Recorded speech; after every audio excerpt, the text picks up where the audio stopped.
Ever since you began to build your empire, you've had a crutch to lean on. Well, I swear in the name of Almighty God, I will take revenge on Tommy Shelby.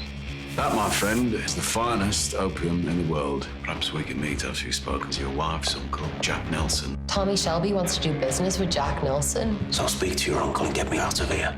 If he doesn't want to buy my opium, I will sell to these Boston Jews. It's Ruby. She's not well. I'm coming up.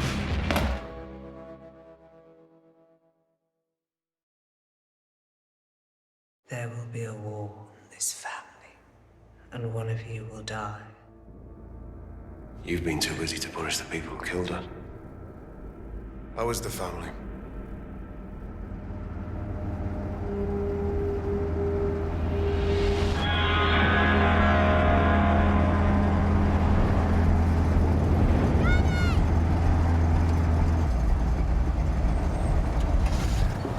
Hello, Ruby.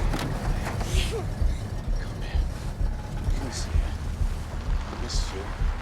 Missed you. There's the Black Madonna. What present did you get us, Dad? Son. She's all better, Tommy. Came back for nothing. I'm glad you're back. Right. Before we do anything else, we're gonna go for a drive. Okay? Let's go. What about me? Yeah, you come too. Come on. Drive where? That's the driver takes us to see Dr. Robert. Let's have a look at Ruby.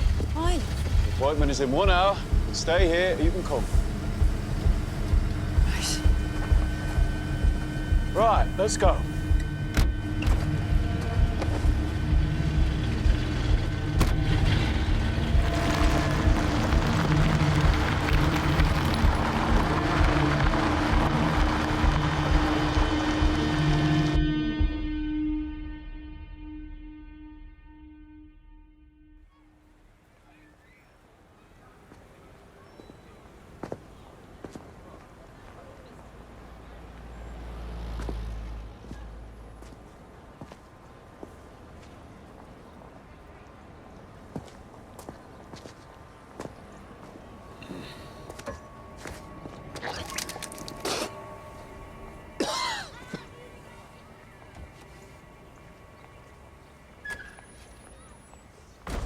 Tommy? Yeah. It was all good. Everything was clear. That is a relief. That's a relief. Yeah. Drivers, bring the car around. Hiya. Come here.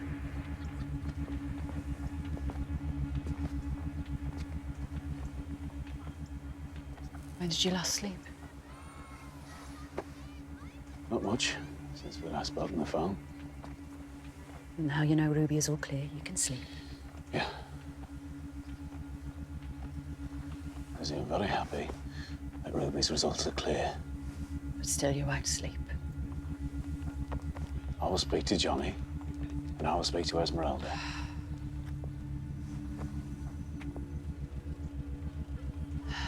We could be on holiday. We could be up a mountain in America. That wouldn't have been possible. The man I'm dealing with, he's coming to London. I need to be there. No escape. We will escape, Lizzie. One last deal to be done.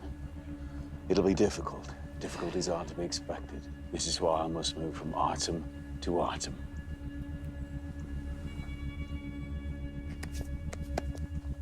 Do you feel that?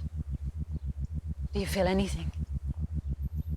You know, you talk as if you're watching everything on a screen. When we go home, I'll give the kids to Francis, and then you and me will go to bed. And I will be the next item. That's how it feels now to me. Yeah. Everything on a list.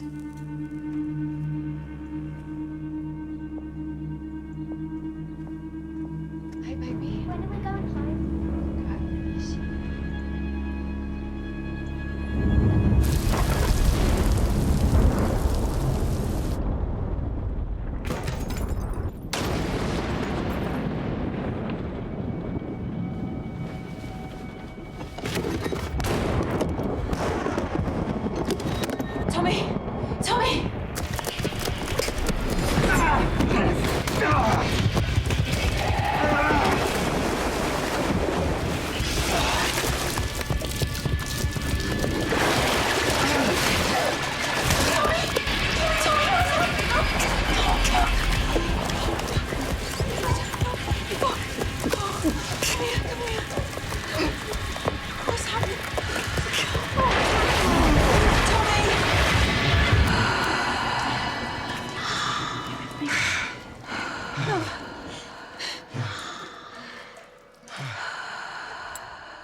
It's 4 years, 1 month and 6 days since I had a drink.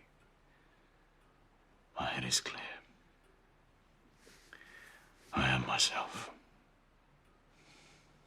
Is this the first time? Once on the ship back, not as bad. Tommy, you need to see a doctor. I've work to do. It's the work that's to blame. People you meet, the lies that you tell. We gotta keep going until this Boston business is done. Then we rest. Then we Peaky Blinders fucking rest. Comrades, before we end this planning meeting and send you out into the rain, we have a surprise. He just arrived back from a trade mission to America. He came back early and he has insisted on addressing you volunteers in person. Comrades, your Labour representative for South Birmingham, Mr. Thomas Shelby, MP.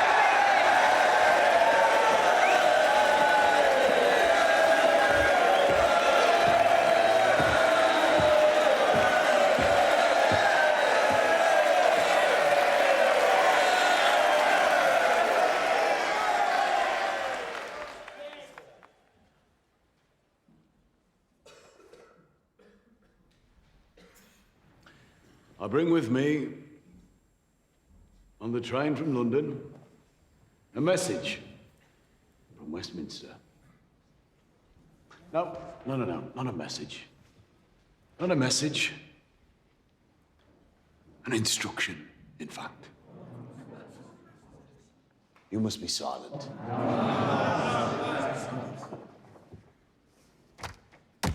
You must say nothing. Say nothing about the present situation in this city. Say nothing about hunger. Say nothing about jobs. Say nothing about pay. But those in greener pastures, they may speak. They may raise their voices. But here in the smoke, you men and women, Irish and Italian and English, who support the socialist cause, the socialist cats and dogs and canaries, you must hush. Because the king, and all the king's horses and all the king's men, want you to be silent. But it is you, my friends, who must suffer the cuts in wages, and in welfare, and in dignity. And you must not complain, because that would be unpatriotic. You soldiers who have fought in France, you are traitors if you speak up. You veterans of their wars and their booms and their busts, it is you who must take the blows and carry the burdens for the sake of those in greener pastures who bellow at you. Silence! Well, watch this, comrades. I will not be silent. Not this Englishman.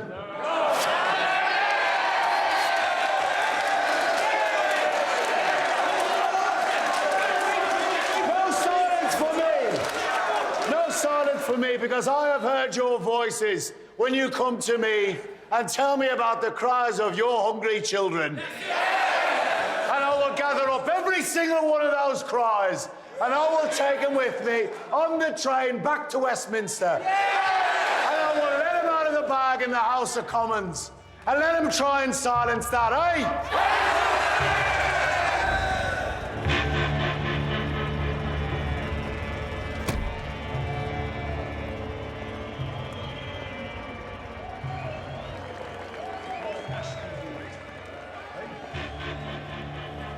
That involved some sharing of the burden.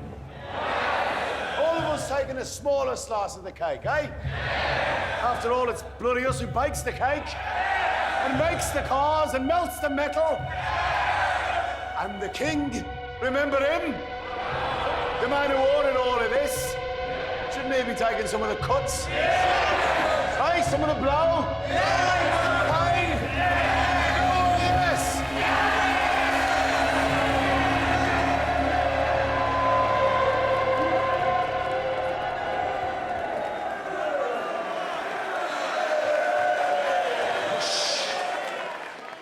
Hush, you working men and women.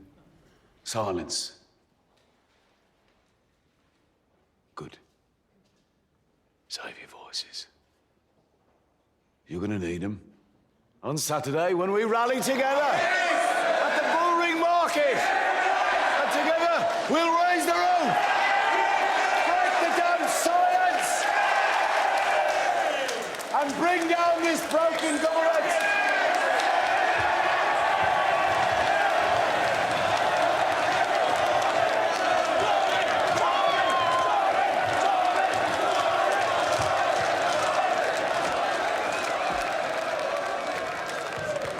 Thank you. Lorna McKee. Battalion Commander from Anna IRA. You missed the first and second act. Thank you for coming, Mr. Shelby. Thank you. Thank you. The third act was enough.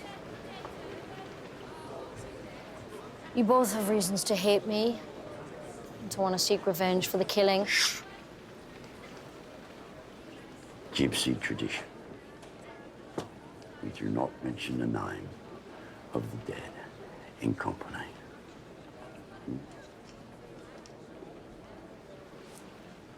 Lorna McKee and the Shelby family. Business comes before issues of vengeance. Our beloved departed would understand and approve. Scar boys. Our agreement was we meet in a crowded place. No need for crowds. We need you alive. After you.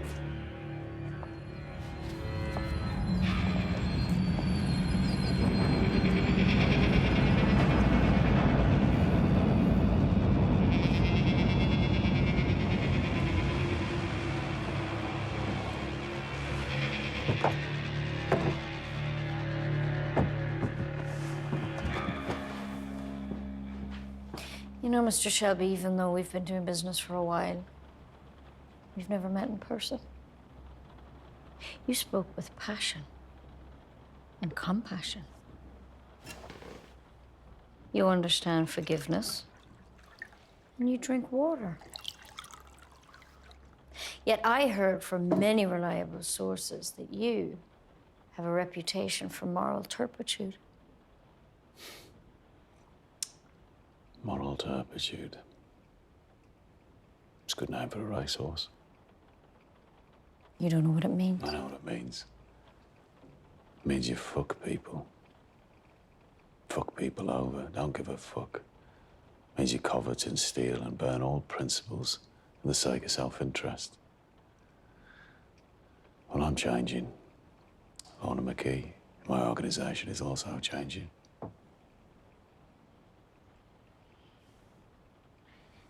So what happened in Boston? Jack Nelson said no. Are we accepting no as an answer? These are letters written to and by Jack Nelson over the last 3 months.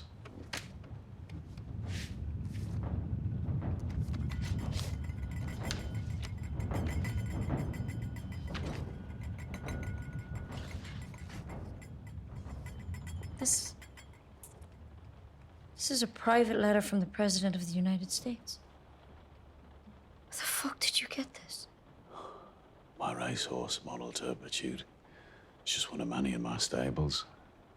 Sometimes, even now, I'll take it out for a run. If there is a good cause that requires our services.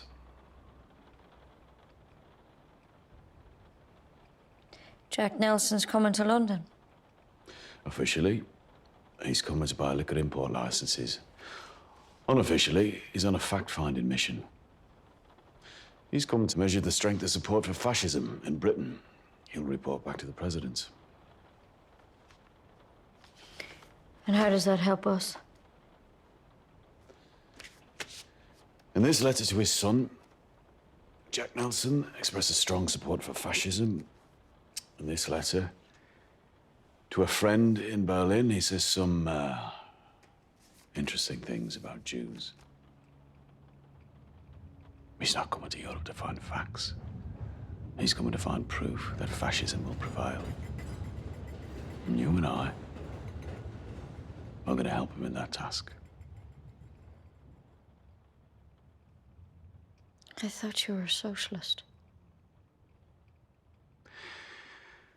Well, since I've entered politics, I've learned that the line doesn't go out from the middle to the left and the right. It goes in a circle. I'll show you. You go far enough left, eventually you'll meet someone who's gone far enough right to get to the same place. Working class socialists like me, working class nationalists like you. The result? National socialism. And that's me. In the middle, just a man trying to make an honest living in a very dark world. You were friends in Dublin, Lord McKee, who were actively fighting for a fascist Ireland.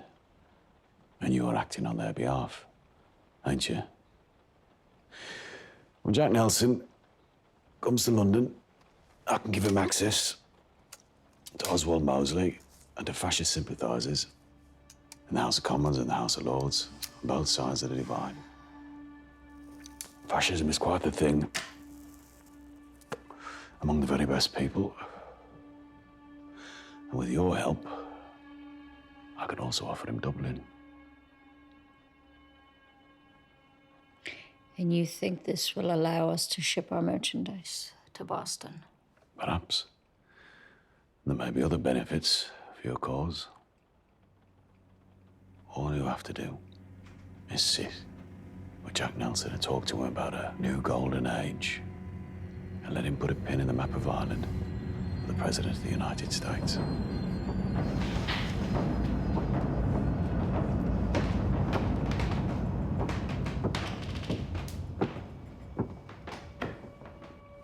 Came to collect Arthur and put him to bed. Found him in Garrison Lane with a syringe in his hand.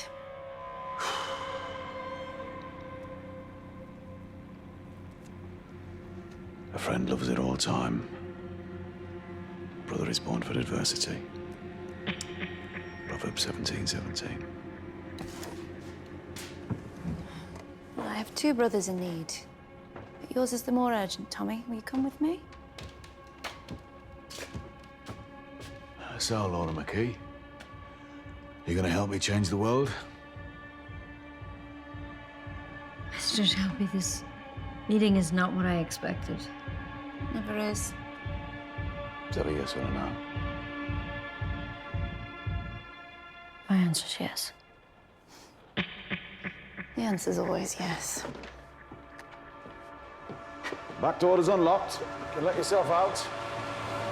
And tell your friends back home, Tommy Shelby has changed.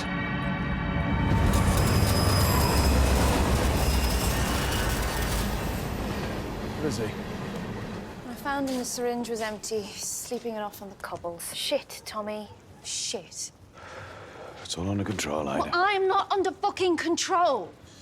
I'm not you, Tommy, and I'm not Polly either. Even though I'm trying to be. She would have stopped this. We will pull Arthur through this. I'm not talking about Arthur, I'm talking about you. I heard everything you were saying in there. Ida, this will be the end of it. Hear me? This is the way out for all of us, and along the way, I will be doing good. No, along the way, you're gonna make yourself a lot of fucking money. All right, fair enough. Any incidental rewards for my good work will be welcome, but you will get your fair share, sister. And by being among the fascists, by being among them, I can undermine them. Polly would approve. Beneath all the gold and diamonds and fucking mink and lace, she was a solid socialist.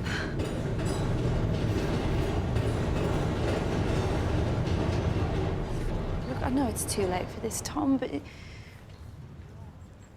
this doorway, this same fucking doorway. We used to come here for Dad's beer, and we were so little it took two of us to carry one bucket. Yeah, I remember. Look at us now, eh? Yeah. Fucking look at us. Take a good look, Tom, because one of us isn't going to be here for long. Fuck. Opium and presidents.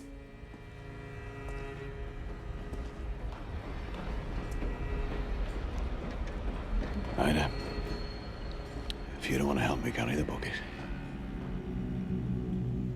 then I wouldn't blame you.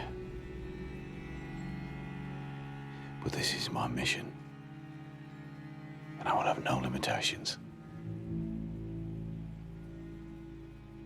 Where are you, Tom? My big brother? You know, you used to stop sometimes and laugh. Do you even remember this place? You walk into the garrison like a stranger and you sip fucking water. I'm alive, Ada. Yeah. And you're still looking for trouble big enough to kill you? Well, I think you might have found it.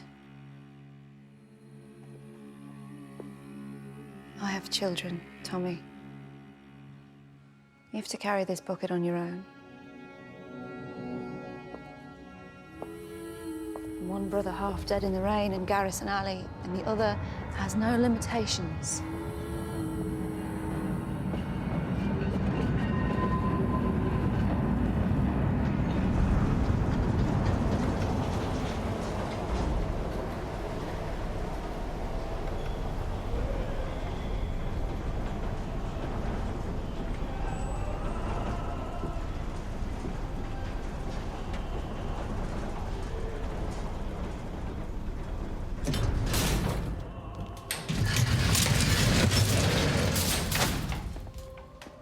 I'm expected.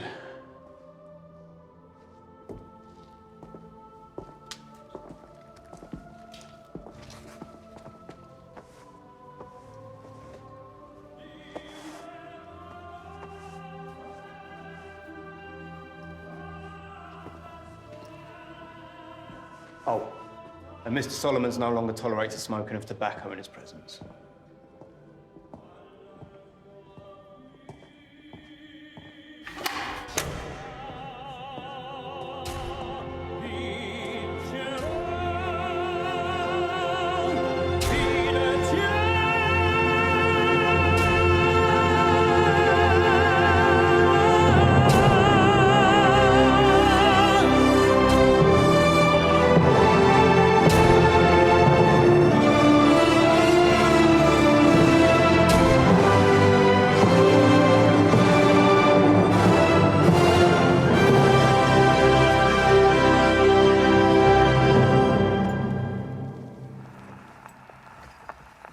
I always thought that opera was just fat people fucking shouting.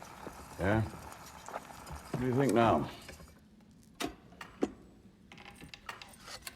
I think the sound of a tenor in full passion reminds me of crying out with Italian soldiers when they had my bayonet inside them. Ever since my own death, I have been somewhat haunted by it. Yeah, me. Right, instead of fighting these voices, I decided to write their songs down, you know, and turn them into an opera of my own. Do not like that. No, no.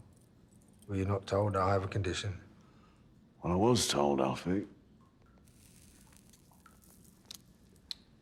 is that you have withdrawn, and that you spend your days alone, obsessing about opera singers. Opera's not fucking singing, is it? It's not singing, it is the sound that people make before word. And I do not allow smoking because I do need to see fucking clearly. All right?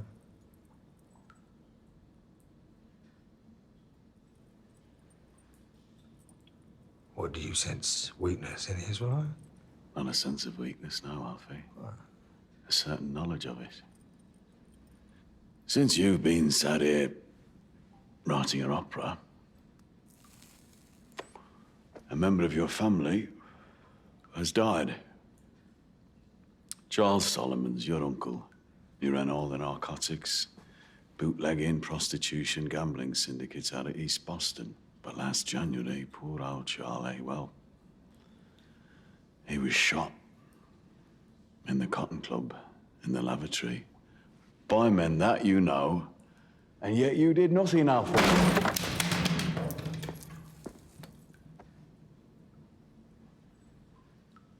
Now, my opera is called America. America is my fucking masterpiece. The truth is, your uncle is dead. Boston is gone. And you, once the big man who ran Camden Town, now can't even extinguish another man's cigarette. Let alone his fucking life. You need favors, Alfie? I need a fucking final act, right? Just a final fucking act for my opera. Yeah. Alfie, I think I may have written your final act. Why don't you sit down and have a listen, eh?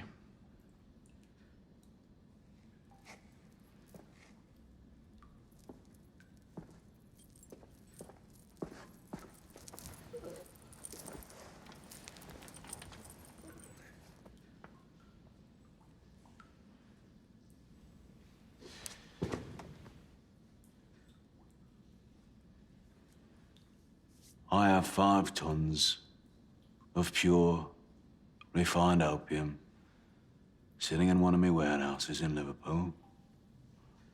I've safe storage off the coast of Canada. I've men willing to distribute it in Toronto, Quebec, New York, and Boston. The income would be immediate and would shift the balance of power in Boston back in favor of the Solomons family.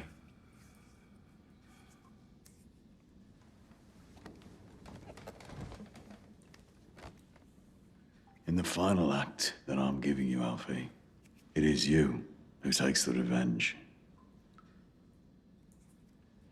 What would you sell? The Irish are being difficult. The Italians are not an option. Also, Alfie, you are my friend. Did you give me credit? No. I will take property. You own half the warehouses in Camden.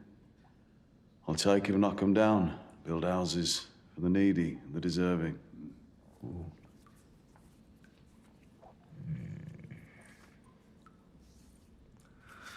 Yeah, well, the Irish have always been difficult, Tommy, haven't they? You know, about fucking 700 years.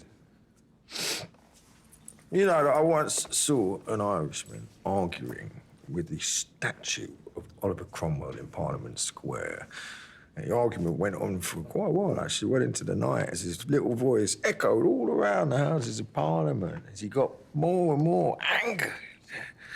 Oliver Cromwell was reluctant, somewhat, to answer his legitimate questions. So angered, in fact, that eventually he punched the statue on the nose and broke his fucking hand. And there it is, you know, the Irish question. How come you can remember so much about what happened 200 years ago, but you just can't remember what fucking happened last night?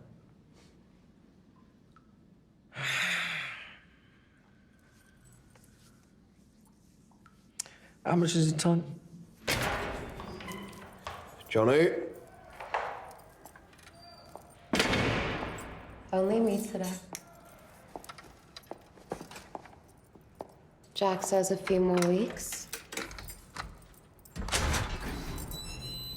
And you'll be free. When do you travel to London?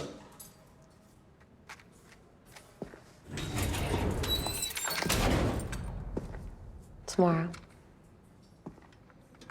I came to say goodbye.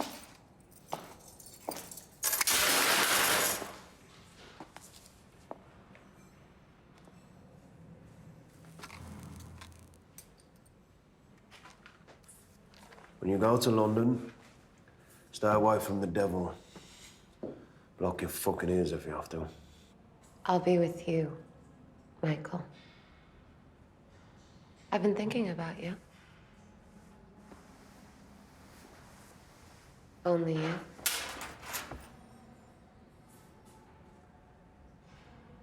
And don't worry about Tommy Shelby. I have no interest in a dead man. Jack says he has to die. Well, you tell Jack to wait. If anyone's going to kill Tommy Shelby, It will be you. I know. I told Jack, and Jack said, okay. Let the kid do it. And in return, he can collect the cash that Tommy won't. $5 million. The devil will be dead. The future belongs to us. Oh, and Michael. Every night, midnight in Boston, 5 a.m. in London, I'll be wide awake in my big, wide bed. And you'll be wide awake in this prison cell. And our souls will come together and we'll fuck. I won't need an alarm clock. And you won't sleep until I'm done. Midnight, folks, 5 a.m.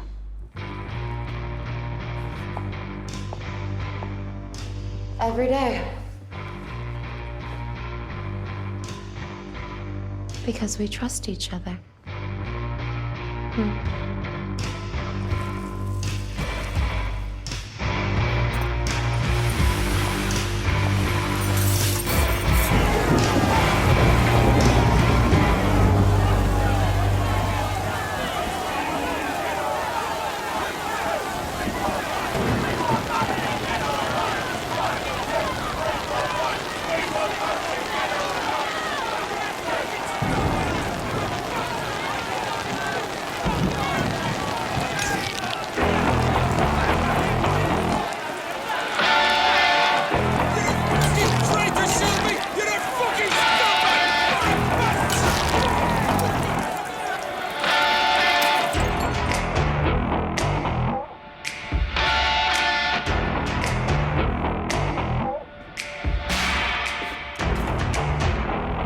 Darker. Bluer. Sharper. Also from below. Darling, how's that? You look absolutely terrifying, my love.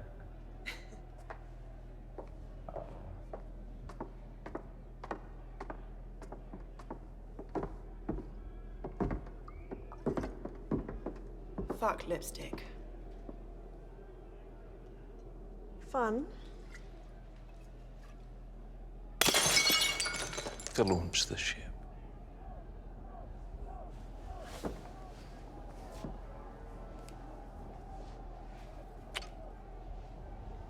A long and terrible journey, Diana. Don't fucking let me down.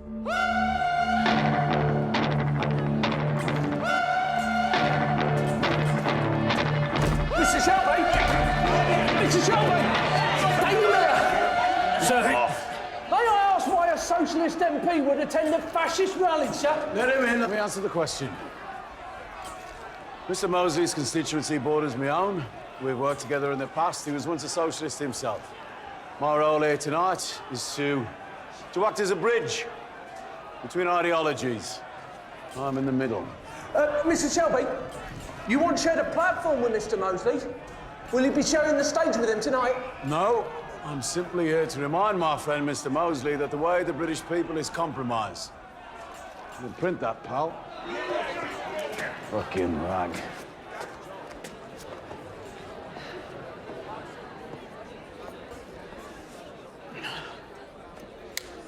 As you should know, that Mosley's wife died 6 months ago.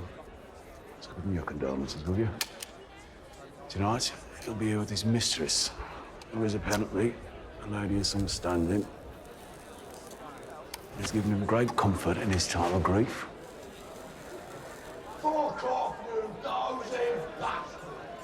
Move out my fucking What is Arthur doing here? Mosley invited him, I agreed. Arthur made me a promise, which he appears to have broken.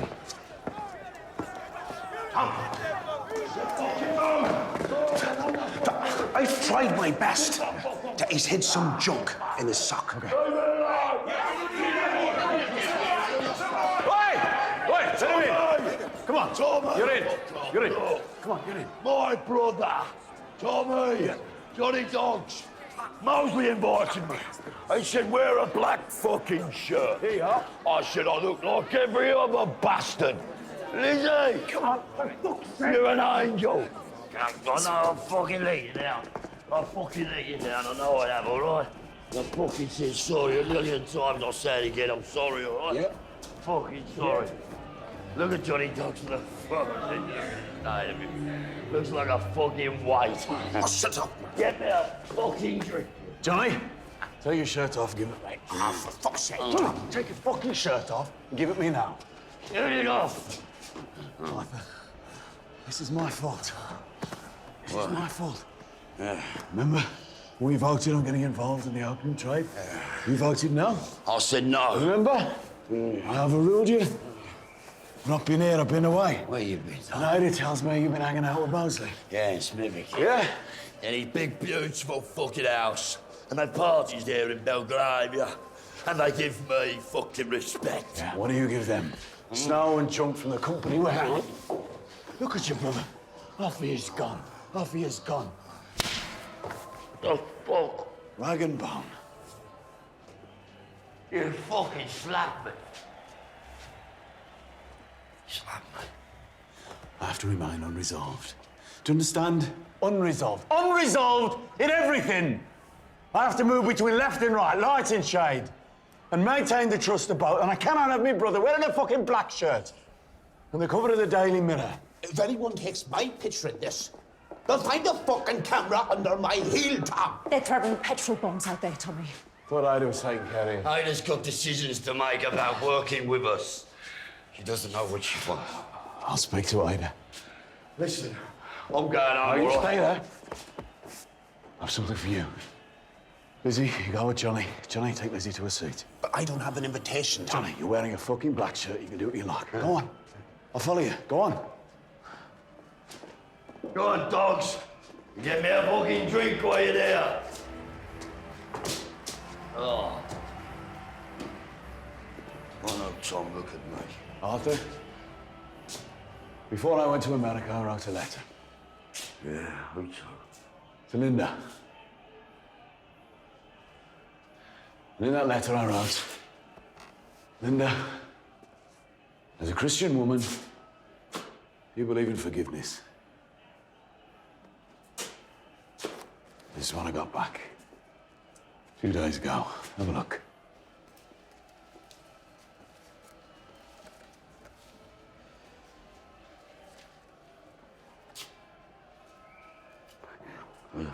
As a Christian woman, I do believe in forgiveness. Yeah, and the word do is underlined. Arthur, I'm not Christian, but I also believe in forgiveness. You get yourself clean. You stay clean for 2 weeks. I'll write Linda another letter. Because I know where she is. First, I need you back. I need me brother. Got a lot to do. I need someone to do the real work. Yeah. Yeah, look at your smile, Tom. Look at your smile, brother. It's been so long. Come on, let's see what this bastard has to say. Come on. All right. Come on. Yeah, good. He's a bastard at all, Tom. Black shirts and Jews. Here we go. Here we fucking go. Stand in the middle and do nothing, Tom. We're not fucking me. We go down,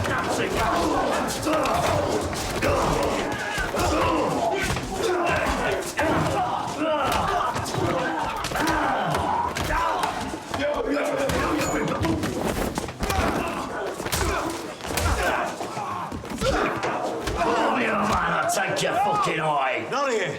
Not here. Come here. You've had your fun. Now let's go home. We have business. Johnny, you get him home. This time, check his fucking socks.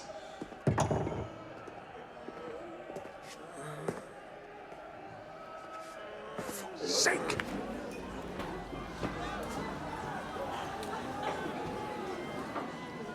Tommy, we should get out now.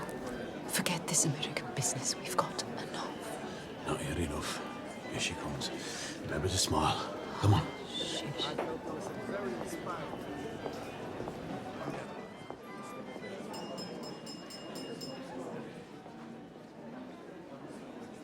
Ladies and gentlemen, tonight he has truly earned your adulation. The future Prime Minister of this great country, Sir Oswald Mosley.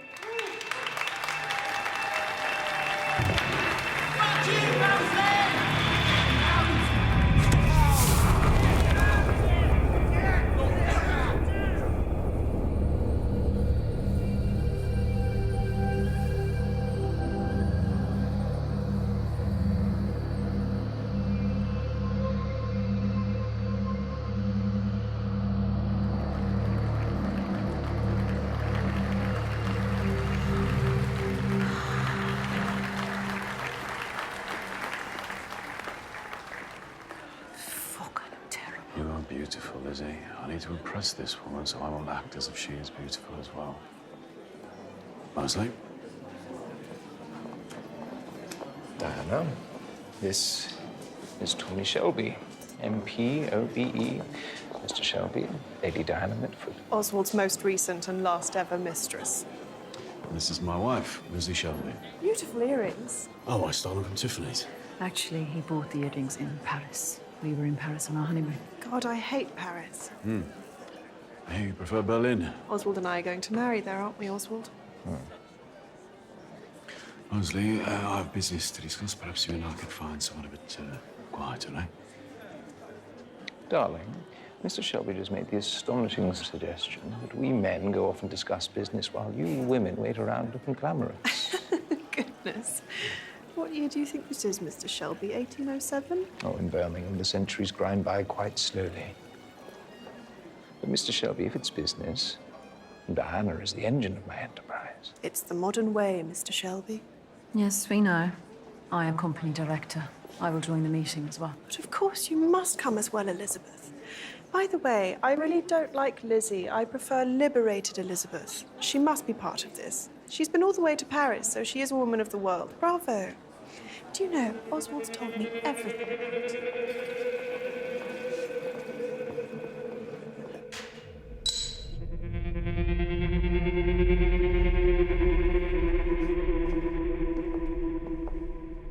Only 3.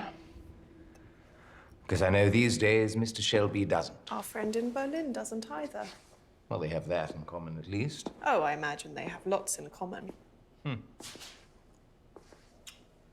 Report to me, Shelby. Officially, Jack Nelson is in London to buy import licenses. And unofficially, he's Roosevelt's envoy. Well, as you can see from this private letter, he is far from a neutral point of view. Look at the bottom of the second paragraph. Individually, Jews are fine, but as a race, they stink. Elizabeth, do you even know why the bridge to President Roosevelt is so important? Actually, no. I don't really know much about this business at all.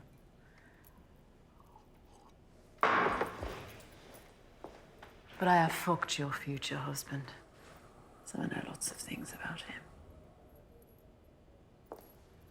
Tommy, I'll be outside. Well done, Elizabeth. Do you people want to meet Nelson or no?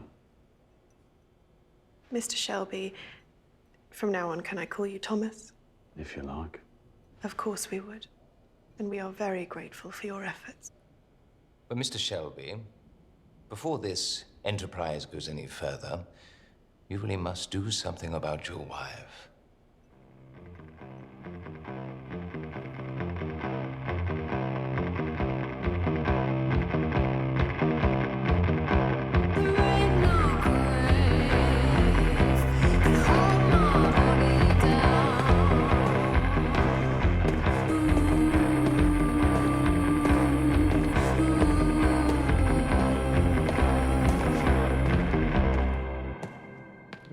Shelby. Yes, Mr. Nelson. I came early. I wanted to come and take a look around this beautiful church. You're Catholic, Mr. Shelby? I hope that by suggesting we meet in church, it might make us both more cautious with lies and truth. Well, your hope would be forlorn. There ain't no one listening here. You don't believe in God? No. It was the way the Catholics are treated in my country that made me angry. Made me what I became. What made you angry? Slowness in anything. I wanted to have everything already. Two working class Catholic boys. Did they mess with you when you were small? Some man in the shadows. I carried a screwdriver and a blade. And everyone believed I had the power to lay curses. And do you? Yes, I do. First man I killed was a priest. You? A Prussian boy with green eyes. He was already underground. When'd you last kill a man, Mr. Shelby?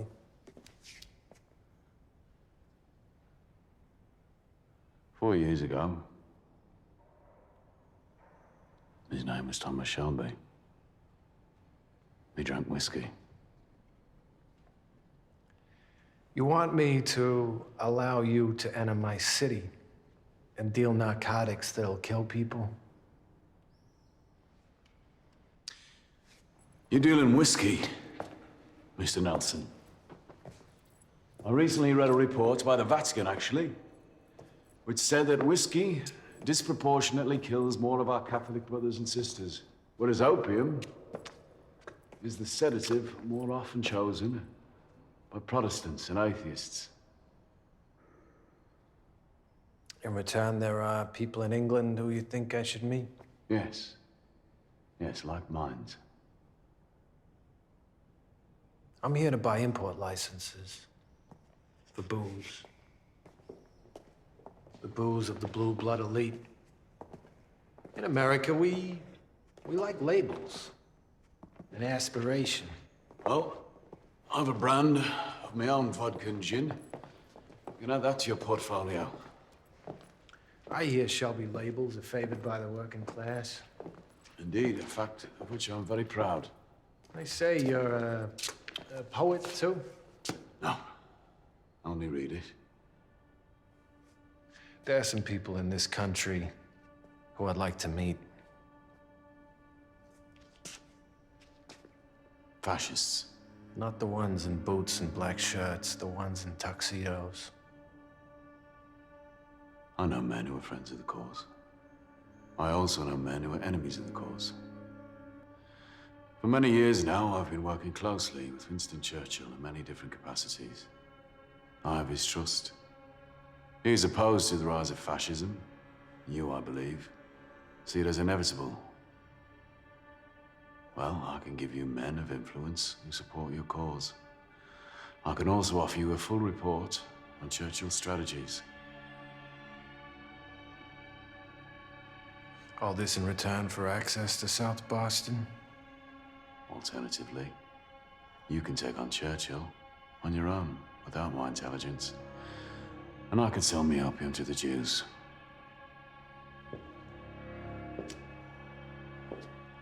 You're a brave man, Mr. Shelby. A war hero, I hear. Every war hero I ever met, they're just someone who wanted to get themselves killed. Do we have a deal, Mr. Nelson?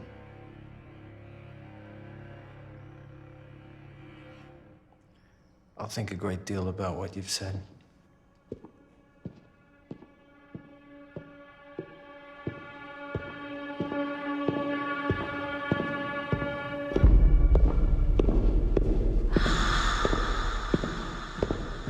Ruby, have you finished your spelling, love?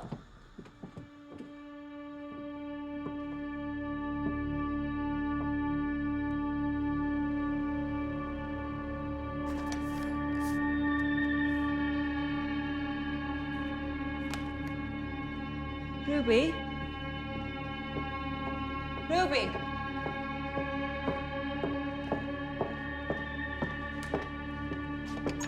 Ruby? Ruby? What are you doing, love? I can hear voices coming from up the chimney.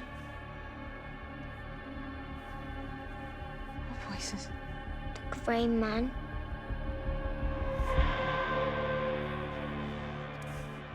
Gentlemen, Mr. Thomas Shelby, Birmingham South. Mr. Speaker, I was raised in a family that endured living conditions that would test the morality of even the most virtuous. Indeed, even the best of us would have our virtues trounced and thwarted by life in the meanness and the bitterness of an overcrowded British slum. What would you know about virtue?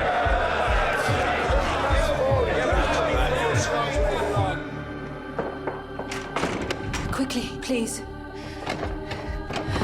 Therefore, Mr. Speaker, I intend to put before this House a bill which will offer radical reform in housing policy in this country, in which slums are cleared, new houses are built with new standards in health and hygiene. Westminster 245, House of Commons.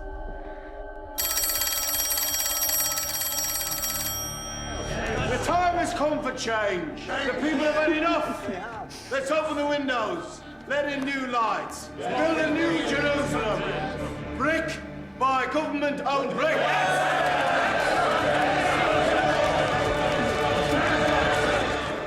Into there.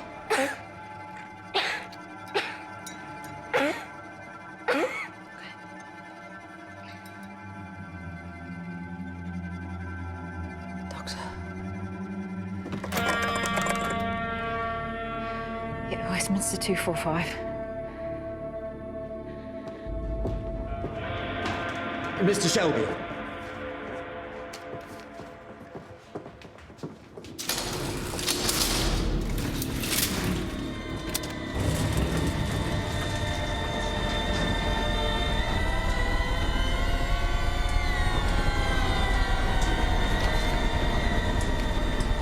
Didn't want to bang over and over again. How was the family? And one of you will die. He's staring at me, Daddy. A man with green eyes. Can you stop the voices? There are no voices, my love. It's the grey man. He says he's coming for me. And he's coming for Daddy as well.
Mr. Shelby?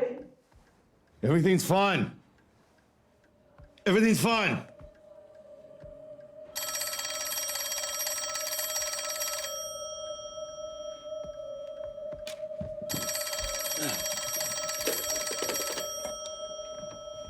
Hello? Tommy, she's the temperature of 101 and nothing is working. Just get here now. Is he? Please. Is he?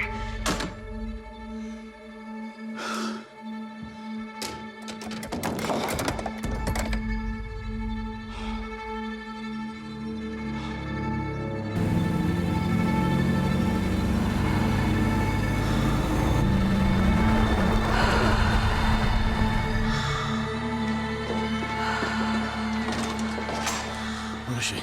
She's with the doctor upstairs. Listen, Tommy. He said we shouldn't come close to her in case. In case of what? When she coughs, there's blood.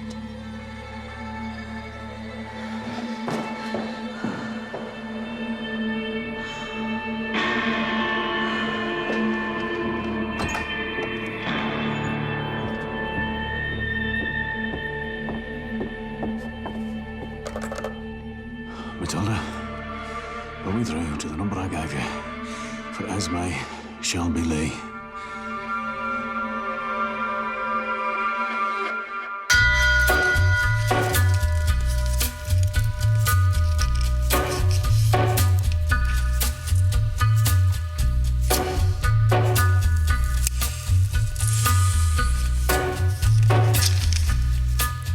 On a gathering storm comes a tall, handsome man in a dusty black coat with a red right hand.